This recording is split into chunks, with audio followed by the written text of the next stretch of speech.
That hurt.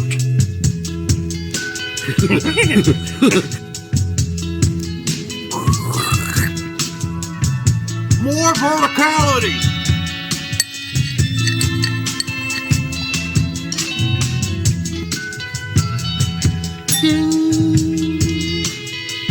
Recording in progress. All right. So, did you read the Williamson, Eric Williamson quote about Gregg and the complaint? Can we put that up, Brett? So I did. I glanced through it. I know I got the gist of it, and it was. I mean, he's basically saying. I mean, we can read some of it, but there's a lot of cues going on in Gregg's system, and he said he had a terrible experience trying to learn it.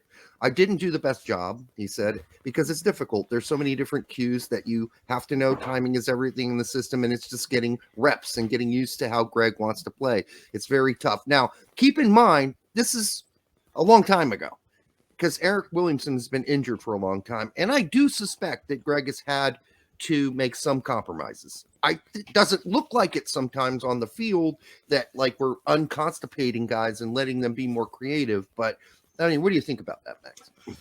It was weird to read it and air it out. And the intentions were good, obviously. And I think he was trying to explain, look, it's just something that I really got to put a little extra effort in. We all do, because it's a little more intricate than I'm accustomed to playing, maybe where I'm at club or playing where I played before. There's intricate situations at every national team. I don't know how challenging that is to keep up with. But when I read it, it was like, I don't know what to tell you. You got to learn it. This is the gig. But then there's that question about club versus country. You get a lot more time with a club team. But if you're trying to get something that's really complex into a country, that's a little difficult because you just don't have as much time. Of course. And that's kind of when you look at the process and we wonder who's going to get called in. It's guys that he's had time with. And I think he takes that. And there is a feeling that he brings it more like a club feel, which is just untenable because you don't have the players as much as you would like. If I was in a national team, I would probably make it as user-friendly as possible. I love the fact that they are committed to a style and they want to play a certain way. And this is how it looks. And many years from now, if it's successful, you look at it the same way how the Italians or the Germans or the Brazilians approach their game, and it's in a system. Now it could be changed by the next person in charge, which makes it moot. But I would tend to make it a little more agreeable at times for some of these players. But it's not, when you read it, it's nothing that you really wanted to take in. You're like, oh boy. And it's so old, it's hard to know if that actually counts now. Maybe Gregg has evolved. In fact, I think he told Lawless in an interview a while back, I know there are going to be some compromises I'm going to have to make. This is kind of a new experience where we hear from the players. You mentioned Matthew Hoppe and the tweeting, but this is something that by and large happens all over the world, where players are pretty open and explicit about the managers and talk about what they are, some more than others, about what they do on a regular basis with their national teams. Yeah. Well, he did tack in at the very end that he goes, I think that's what the complexity is why it's been so successful recently. So, I mean, it's not like I don't necessarily think he was bashing Berhalter. It'd be stupid to bash Berhalter in his system. Well, especially when you're trying to vie for a spot eventually, but maybe not necessarily. If you lop off that last sentence, that last sentence, that's a horrible quote for Berhalter. But then he adds at the end, but it's while we're winning. So there you go. And look, maybe there's a better approach at CONCACAF because everyone that you're playing for the most part is going to play a certain way, which is going to try and spoil the methods that you want to play in. This high press, moving forward, getting into the high areas out wide that you may not need for CONCACAF, but it could be something that gives you an edge when you're playing in a World Cup. And you gotta build up towards that. I would imagine the way the U.S. play, even though they haven't been successful against European teams or South American teams, that once they get to the World Cup, maybe we see something that looks a lot more dynamic. You'd think so. Well, here's the question, though. So let's say we get thrown in a group with, let's say, France. All right. We're not going to play a low block against France. We're going to just continue to do what we're doing. I think so. I mean, you're probably right, because I don't think Gregg has an off button. No, I mean, it's like, but the U.S. were never kind of like low block types, in some cases, certainly, but this is medium-ish. Yeah. Medium, it's not really their identity, but this is obviously an advancement from what Gregg is presenting. And yeah, but I don't think he'll change it if he faces France or Brazil. Maybe Do you think he might branch back to the 3-4-3 or 3-5-2 or some variation of that such? Yeah, and the 3-4-3 is always interesting because I think it would put Sergiño Dest in a better position to be an effective player, and it clogs that midfield. So that's possible. The big question there, who's that middle of the three in the back? It could be several guys. It could be a midfielder, kind of goes back there and plays that role like a Tyler Adams. So it's or to a lesser extent, we haven't seen enough of it to put you at ease that would be something they would do. What was that, Brett? I was going to say, to a lesser extent, it could be somebody like Sands who played that position in the Gold Cup. Well, Sands needs to play for Rangers first, so let's chill on that one. Isn't he already playing for Rangers? Yeah, not much. Not recently, not the last few games. And they had a fantastic afternoon today or evening in Ibrox. Yes, they got by Dortmund, which was a crazy game. Yes, it was. Well, and quite frankly, I wouldn't have Sands in my top 7 or 8 center back options at this point. Well, maybe 7 or 8. So Brett, Michael Parkhurst, he's perfect for that. I loved Michael Parkhurst. Me too. I loved him. He would take that role with a grin from ear to ear and go, "I got it."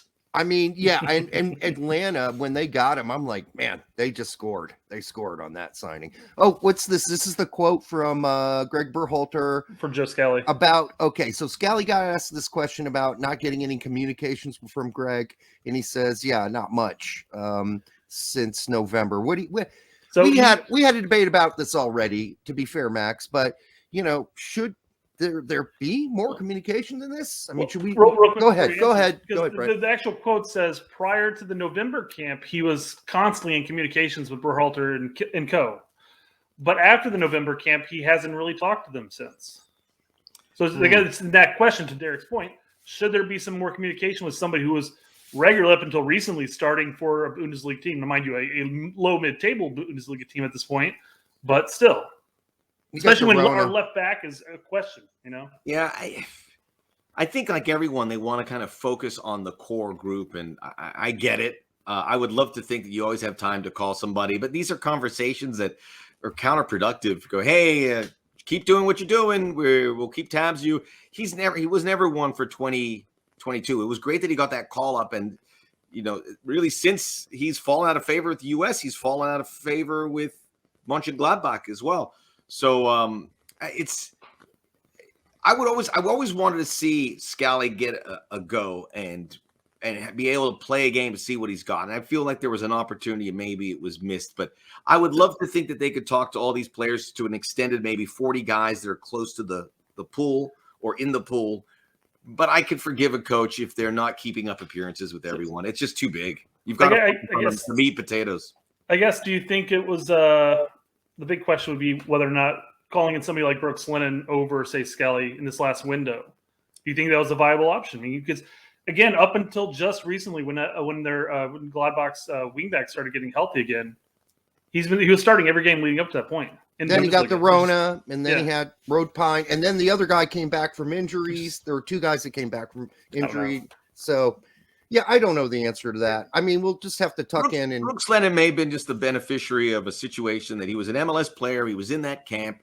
To our discussion about Gregg Berhalter, he wants time with these players. He got time with Brooks Lennon. So does he say, all right, I'm going to go against the grain and bring in a guy who I haven't had the time with, or Brooks Lennon has done what I've asked and he's not going to play, but I'll get him into this camp and he will benefit. And then maybe I could build off of that. Yeah. It's just like, it was like a shot across the bow. If you wanted to bring in Scally, it wasn't smooth and easy. Smooth and easy is sometimes the path of least resistance, Well, one could say that Berhalter probably should have integrated him earlier, even as early as the October window. At that point, he's already had 2-3 months of straight games. Yeah, I was wondering about that window. I mean, the next window, he had to be in there, and he was.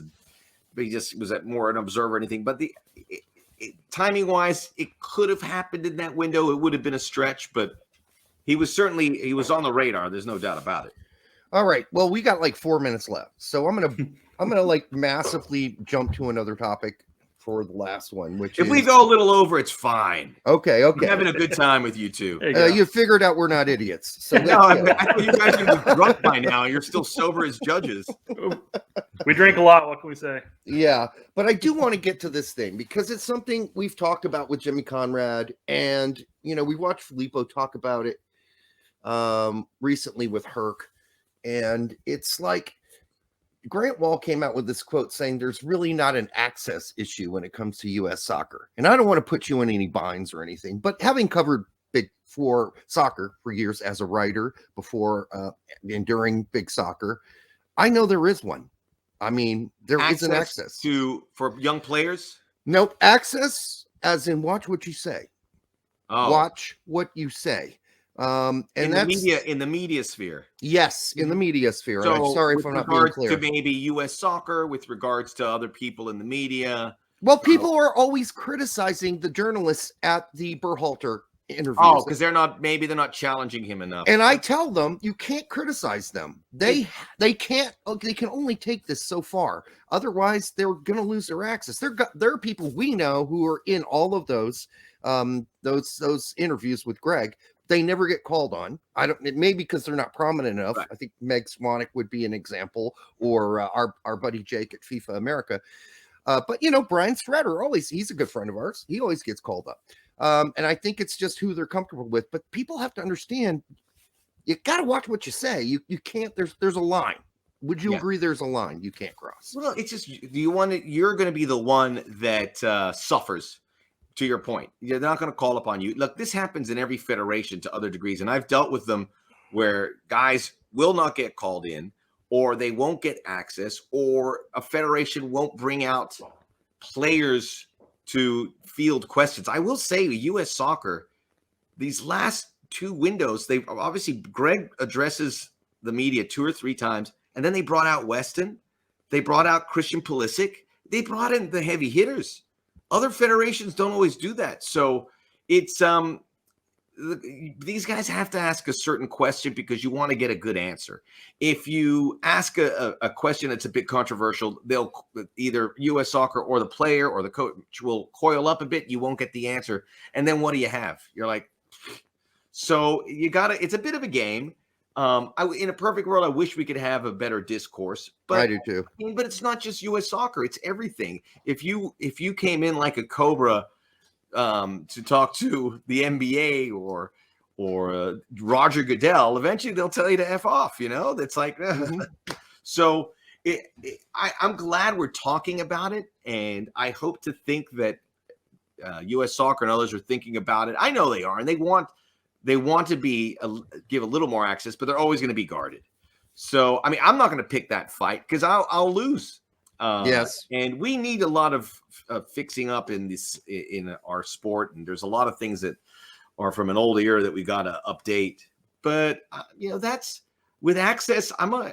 I get what I need. And we can ask tougher questions, but you're not going to get the answers. No, you're not. And I think the other thing is that, we get a lot of people saying there's a lot of toxicity in the U.S. fans, but I'm half German, and I lived in Germany for a fair amount of my life, and I know that the German press is brutal and even worse than. And I'm not saying we need to bring that brutality into our culture and our media. I mean, some of that's garbage, especially in England, where it's not only John Terry is played really badly this game, but he's also, he screwed so-and-so's wife. Yes. That gets really dirty. That's like page 6 or 7. He wears women's underwear in his spare time, whatever, which is not true. I'm just throwing it out as an example. Right. I don't know. But I don't think we're that toxic. That'll be the quote for the show. No, we're not. John Terry wears women's underwear. This is like in its infancy, This is kind of It's a healthy development to know that we're getting towards that. I remember I followed the U.S. team in 2002. They played Italy, and I got to follow the team. We were in Sicily, and Giovanni Trapattoni was the manager. He sits down to address the media, and this guy gets up. And forgive me, I know a little Italian, but the guy goes like, da, da, da, da, da, da, and then Trapattoni goes, it's like a shouting match, and I'm laughing hysterically. Go, this is amazing. But I was like, what was said? They were saying, I hope you're having a nice day. Yeah, I said, I'm having a great day. Thank you for asking. Why did you play that? Why did you play Totti in this deep position? I said, I played him. And I was like, it was just this beautiful shouting match and argument. I'd love to see more of that in our Yeah. But it's good that we're talking about it. It doesn't happen overnight. And this next generation of fans, and they're coming in hot, and I love it, but you got to be smart about it. But you could maybe help change the tenor there moving forward. Yeah, I think, listen, all of us in indie guys, and we weren't indie guys before. We were big soccer guys. I mean, that's what we were. We that's who we wrote for. That's who we did our vidcast for back in the old days. And, there were things we couldn't say. I mean, there were limitations to what we could say. We're excited when we saw some of the new independent shows come out. And we're like, well, shit, why don't we just get back together and start doing this again and say whatever the hell we want? This is awesome. And so we have. And here we are. Yes. And I think that's a fresh and a good thing. We have very close friends and partnerships with Pete, obviously, and Filippo at Tactical Manager, and Sam, I think, is a wonderful guy. And I think you had him on your show. Yeah. And I was on his. I had a great conversation. And he's and I like his very level-headed, but he'll be a firecracker from time to time. All these guys have their strengths. You don't want to. They're younger. They may not have the volume of work I've done, but I wouldn't want to get in a shouting match or discussion with them, because they're going to be right on a lot of stuff. They've thought this stuff out. They haven't gone into the space. You haven't gone to this space because look, we're having a pretty sophisticated conversation. Yeah. If you're not up, you will be exposed very quickly. I get nervous because I go, man, did I do all my homework? I better be ready for this, because we're not launching softballs. There's no softballs here. That's right. There's no softballs at the straight red card. And no crying. No crying. Either. There'll be an occasional softball on the Soccer OG. I can't help myself. It's just to fatten out the stat line. So to get you out, because you've been very nice and we've gone over our time, but just from the old Fox Soccer Channel family, and we had a Nick Geber, Keith Costigan, Bobby McMahon, Mark Rogadino, Brian Dunzith, Jamie Trecker, and now you. So we got the whole lineup at this point. I don't know who we're missing. Who are we missing? Anybody? Warren Barton was there a bit. If you could go for Rob Stone, you never know. I mean, he came in afterwards. I kind of came to ESPN and he came to Fox at the same time. Remember, Alexi said, he goes, was that a trade? I go, he's doing better than I am, man. He's going to the World Cup and I'm doing ESPN News at 2 a.m. So I think they did pretty good. But do you still talk to those guys? And okay, yeah, I think you said you were doing something with Nick. Yeah, because we did like something in the gaming verse, and he talked out Nick Geber and Nick Webster, who was also involved there. So Nick, ball-headed Nick, I remember. Yeah, they're good guys. They haven't changed, and I worked with them a little bit. He's kind of the Fox Soccer. He goes a little further back. On my last podcast, I had Lionel Bienvenu, who did the English Premier League show on Fox Sports Net, and he wasn't a soccer guy, but we had some good conversations about what was it like doing this sport when no one knew anything about it? You're throwing games. It was like Brighton versus, it wasn't even Brighton. It was a Bradford City or Leicester City with Muzzy Izzet. Manchester United and Arsenal were dominant. Right. It was cool to have those conversations. And I still talk to my boss from back then, who he gives me great advice all the time. So that family, and the producer, Carlos Juarez, does all the UFC in Spanish. And he's a good friend. Dude, I wept the day that channel left. Yeah, it was hemorrhaging a lot of money. I will tell you this though, it was. I thought we were broadcasting to a minimal audience. I have discovered that was not the case. A lot of people come up and say, "Wow, that was a pretty important moment." That's when I became a fan. Yeah, young people. That was like the first time I saw soccer, because it wasn't really like that. So I take a lot of pride in that. It gets me very emotional too, because I was genuinely surprised by the fact that people were watching. I would call a game and I thought I was broadcasting to an audience of 0. I go, no one's watching this. It's Audax Italiano, Palestino, Chilean soccer on 6 o'clock on a Saturday. No one's paying attention. I could make fart noises and no one will know. I was watching. I was in my 40s. I was in my 40s still, Max. I was watching. God bless you, Derek. God bless you, man. Well, back in the day when soccer wasn't very prevalent on TV, you take whatever you get. It was, yes. You had to get a videotape prior to this, and we had every league. We had every league because basically they gave it to you for free, and which is it cracks me up when I see $2 billion for the Premier League, 800 million for La Liga, 500 whatever million for City. It's unbelievable. I think Nick Geber had the radio rights for Premier League, and he had it for free for a year because they just gave it to him. This is 1999. 1999. Can you imagine? That's just unreal. $2 billion. Let's get you out on this last question, which is quite odd. Is Max a two-planker? God, I don't know what the hell that. That means a skier. Yeah. Skier. Yeah, I was at Big Bear the other day. Yeah, so you're a skier, not a snowboarder. I'm a skier. I'm not a hell-raising skier. I enjoy there just for the tranquility and to clear my head. I was a terrible soccer player. I played rugby. I played for the Santa Monica Rugby Club, so that was my sport to play.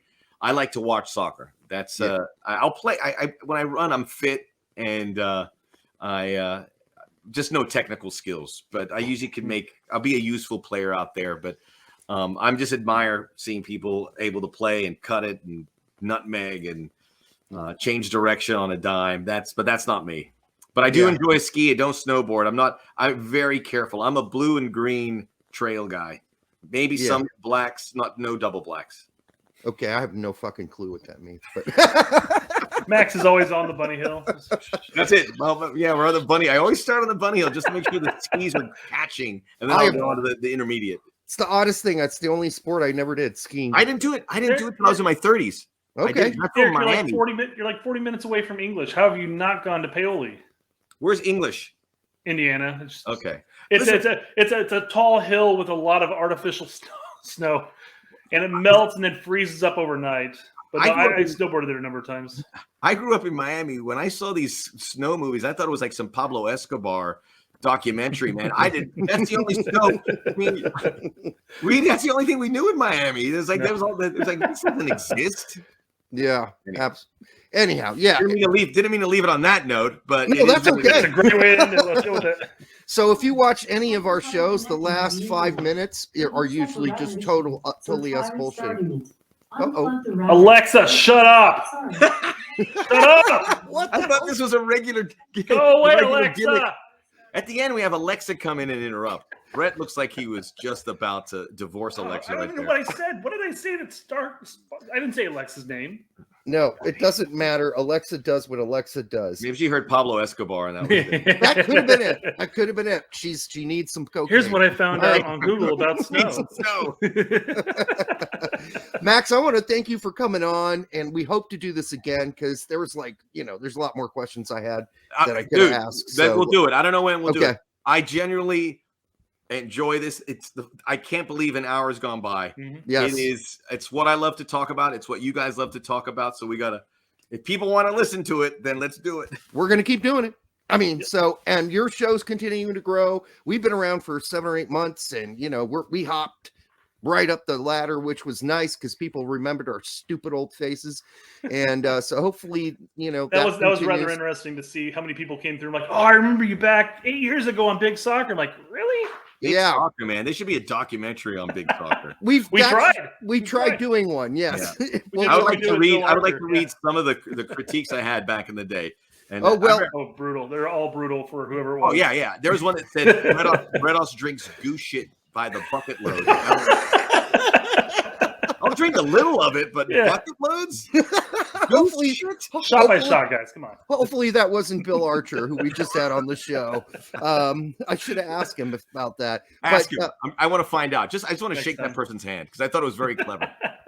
Yeah, we had Bill on. You should check that out if you haven't, because it is a trip down memory lane for us and for him. But I want to let everybody else out there know, make sure you go watch the Soccer OG on YouTube. Make sure you get out there and do that. It's a fun fucking show.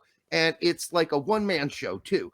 And it has detail, and then it has a lot of wisdom because Mac's been around as long as I have. And we've seen a lot of shit. So watch Max Bretos on the Soccer OG. Aww. And we will be back, I'm sure, down the line with more Max. For sure. Good night, guys. Hey guys, I hope you enjoyed that episode. Make sure you like the video, give us a comment, and subscribe to our channel, and we will see you next time. Peace.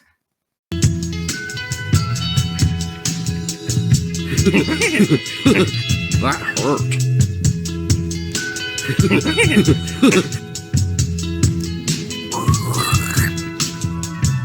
More verticality.